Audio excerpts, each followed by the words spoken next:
SDV Entertainment. Fellow countrymen and women, I'm here to address you once again in the course of our nation's history. I'm here to address Nigerians, especially on my brother and friend, the former governor of Anambra State, and the former vice presidential candidate of our political party, Peter Obi. Peter Obi is one of the finest Nigerians who is intellectually mobile and administratively sagacious. He's a great Nigerian, and by the grace of God, he has the potential of being a great president in the nearest future. I celebrate you, Peter Obi, and I celebrate your movement for a new Nigeria. I celebrate your conscientization of the Nigerian youth and public on governance and building a new Nigeria. But I want to advise that your time is not now, because you will have to wait for your time. I've listened to your postulations, I've listened to your arguments, I've listened to your deliveries, I've listened to your campaigns, and I can say that 90% of your campaign is dwelling on reducing the cost of governance.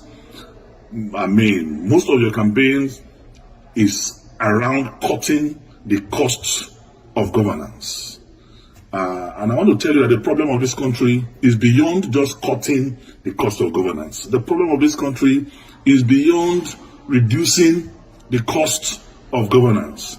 I'm not saying that it's deceptive, I'm not saying it's pretentious, but I'm telling you that it is less than 1% of our national problem.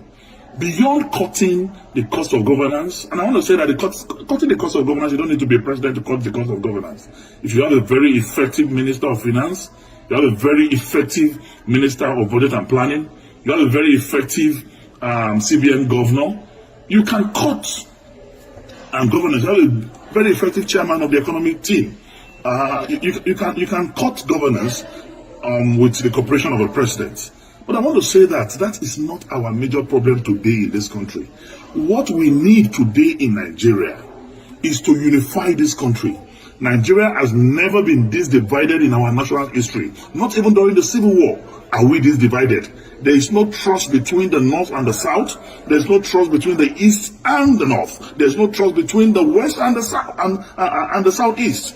So we need one character who have the capacity and capability to unite us together as a nation first, because we need to first believe in ourselves as people. We need to believe in our unity. We need to believe in our togetherness even before we can make progress, because without unity there can be no peace, and without peace there can be no development. So first, we need a unifier.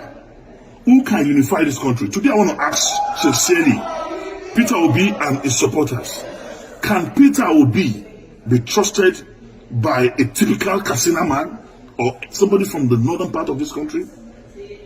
Can he be trusted as an Igbo man by Middle Belters, by core northerners? The answer, in every sincerity of purpose of heart and commitment, is no. So we need one Nigeria who is going to be trusted by every part of this country, who the North will believe in, who the South will believe in. And that person, without blinking my eyes, is Atiku Abubakar, who, when it was dangerous for any learner to talk about the issue of devolution of powers, when it was dangerous for any learner to talk about the issue of restructuring, he did, with every boldness in him. Today, Atiku Abubakar married a Yoruba man, have Yoruba sons. Atiku Abubakar married Igbo woman, he has Igbo children. Atiku Abubakar married Hausa woman, he has Hausa children. Married a Fulani woman, he has Fulani children. He's a pan-Nigerian, he's a true African Nigerian man. Only him, among those who are candidates of presidential, who are candidates of any political party today, seeking for the presidency of this country, have the capacity and potential to bring us together as a nation. So I want to say, it is time for us to think. I encourage the crusade, the movement started by Peter Obi to continue. Move from campus to campus, move from community to community, move from one progressive group and organization from this country to another. to campaign for the new Nigeria that is to come and be part of the movement of Atiku Abubakar to rebuild, to restructure, to reorganize and reboot Nigeria as a country. We must speak the truth, and the truth is the truth. You are a great Nigerian. I salute your political and intellectual sagacity. You are one Nigerian that I know. Tomorrow, there's a space for you. But for today, let us forget the social media drama. Let us forget the diaspora euphoria.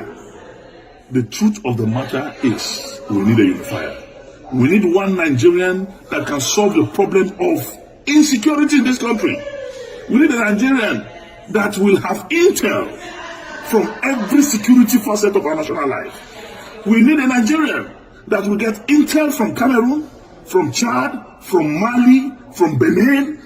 We need a Nigerian that has that capacity to solve the problem of Boko Haram, banditry, and kidnapping, because he has intel and connection with the security network in the South African region. And that's Nigerian today. It's Atiku Abubakar.